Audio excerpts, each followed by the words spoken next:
Howard Dean, good to see you, sir. Nice to be back. What happened? We lost. This is really a worldwide phenomenon, not just an American phenomenon. It's scary to you as it is to us because you're right next door. But, Brexit was exactly the same group. Marine Le Pen, who's a far-right ideologue running for president, is leading the pack in France. You got basically an undemocratic government in both Poland and Hungary. So I think this is a reaction to globalization. The people who are left behind in globalization, older, not quite so skilled, not facile with the internet, no college degree, many of them. Those folks have gotten left behind, and they resent it. Those used to be Democrats. Those used to be union members. Did your party lose touch with Middle America? No. Our party, first of all, we got more votes than Trump did. It's just we have a weird system that makes electoral college. That's yeah, right.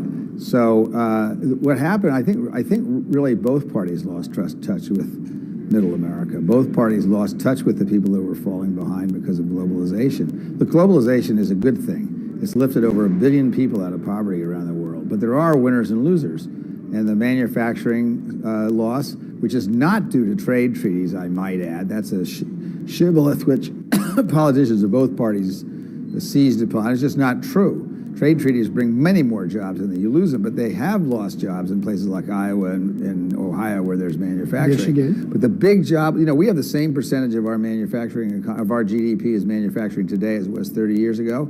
Much fewer people employed in manufacturing. Why is that? Robotics. Right. And the internet. Well, that's true, but you got to deal with the fact. You got to deal with it. You got to deal with the fact that these workers don't have jobs anymore, and they're genuine workers. You mentioned NAFTA. Yep. Donald Trump has promised to rip up NAFTA or renegotiate NAFTA. Justin Trudeau, our prime minister, has also offered to open negotiations. Senator Santorum, who was on our program earlier, said Justin Trudeau made a major error doing that Trump was only interested in Mexico, not Canada. What's your take? I think, I don't know that he made a major error at all. I think, if you reopen NAFTA and renegotiate it, you'll get something too. But I think Santorum's right. He mostly cares about Mexico, and I think that's a good thing. The standards of living are similar. Unions are strong, maybe even stronger in Canada than they are in the United States, in the auto industry and things like that. So there's not really a big reason to rip up NAFTA as far as Canada is concerned. I think it's less likely that that's going to happen. Mexico, I think there will be a problem. Yeah, okay, but when Justin Trudeau, our prime minister, says he's ready to renegotiate, and Trump says he wants to renegotiate, who's got the advantage there? If we undo NAFTA in the United States, we will lose millions and millions of jobs. So, I don't think these politicians really understood what they were saying. Do Americans get what you're saying? Like, who made that case? No, they don't. Who made the case you're making? Nobody makes the case because they're afraid to in the middle of an election. But the truth is trade is good for America. Now, what do we need to do about manufacturing jobs? There's a lot of things we need to do about manufacturing jobs. Getting rid of trade treaties is not one of them. Price on carbon. We're going to have a national price on carbon by 2018 here in Canada. That's great. Canada always leads the way. Donald Trump says no, he's going to lower corporate taxes, not going to have a price on carbon, and some believe that will mean Canada will be less competitive. Jobs go south. What's your view? If we lower the corporate tax rate, I'm in favor of that if it's paid for. What the Republicans often do is make tax cuts and don't pay for them and then run huge deficits and then, of course, try to blame them on Social Security, which is what they do. They take from old people and give to their billionaire friends. We're not interested in that kind of a policy. What I am interested in is a corporate tax rate that works, paid for by getting rid of the loopholes in the corporate tax, such as the oil depletion allowance. Now, whether you can ever get that through Congress or not because of all the payola that goes on there, I don't know. But that's the kind of stuff that would be good for America. And I don't think that, what's Canada's corporate tax rate? It's certainly not as high as ours. No, it's lower now, but Trump wants to lower it. People are trying to understand who Donald Trump is. Now he's got the presidency, he's got the Senate, and he's got the House. What do you expect to happen in the first 100, 200 days? What will the Trump agenda be now that essentially the Democrats cannot do much to stop it? Well, we can, actually. We have a filibuster in the Senate. So the Republicans would have to get rid of the filibuster, which then, of course, we could use when we get back in the majority, whenever that may be. But that's all we got. so we can be obstructionist. We could make a deal with Trump. I mean, Trump has some things that I like. I like his infrastructure program, although the trouble is you never know with Trump because he has 3 positions on every issue in one day. But if he goes through with his infrastructure report that I saw, he's going to use public-private partnerships to rebuild infrastructure. That makes a lot of sense. The states don't have the money to do it, and the feds would have to borrow another $5 trillion to do it, which makes no sense whatsoever.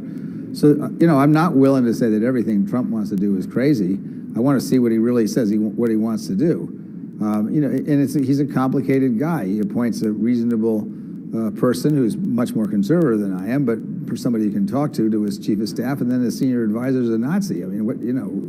Okay, hang on, slow down. Well, this is interesting. You're talking about Reince Priebus, who is the chairman of the Republican National Party. Right? He's now his chief of staff. Right. Steve Bannon, who ran something called Breitbart News. Right, which is a far-right anti-Semitic publication. You called him a Nazi?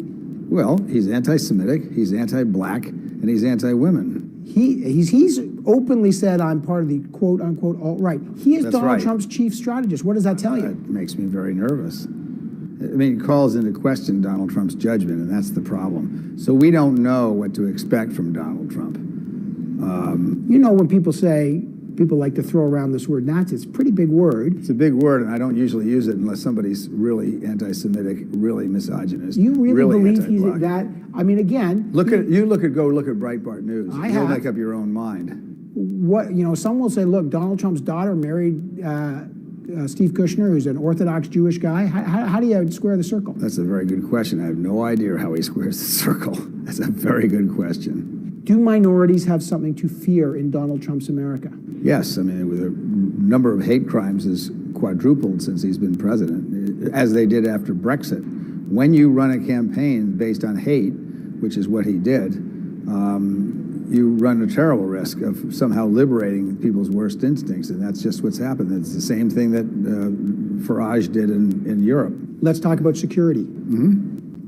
He has expressed open admiration for Vladimir Putin.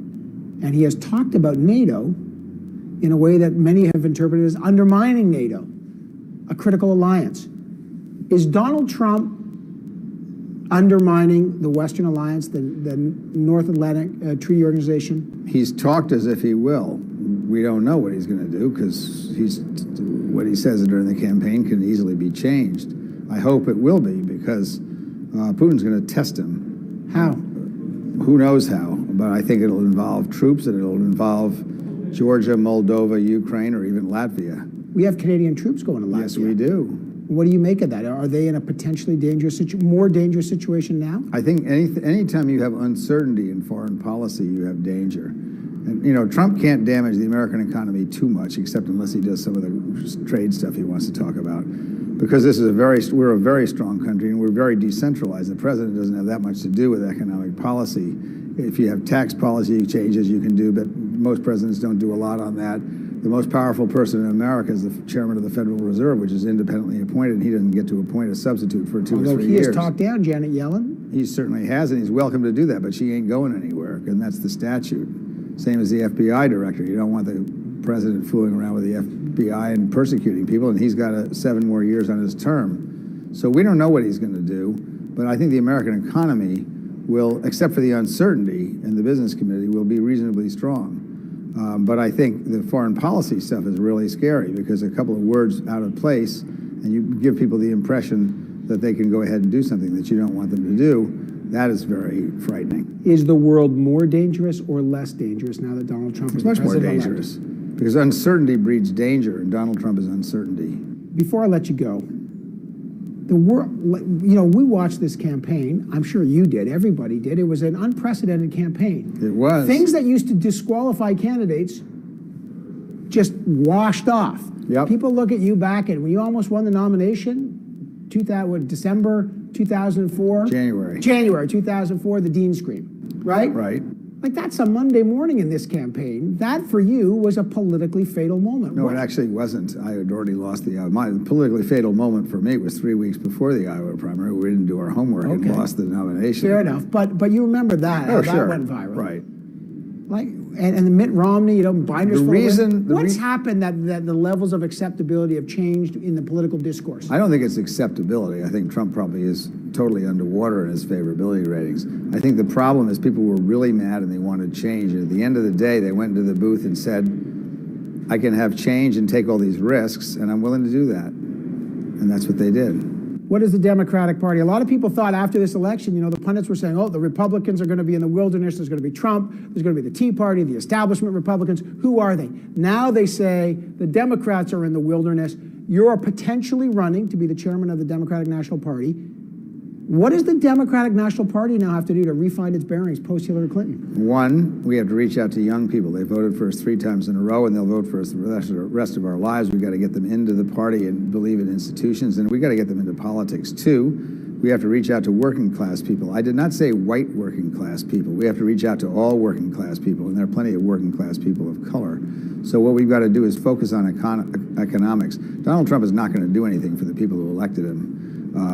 He's going to do some things, bad things to immigrants that they may like, but their lives are not going to get any better when he gives tax cuts to all his friends and none of them to the people who really need them. So I think people will be willing to listen to our argument in the future.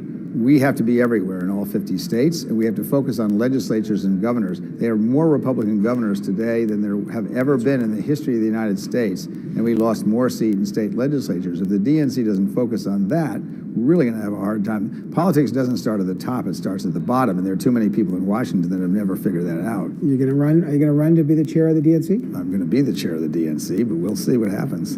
Howard Dean, real pleasure. Thank you, sir. Thank you.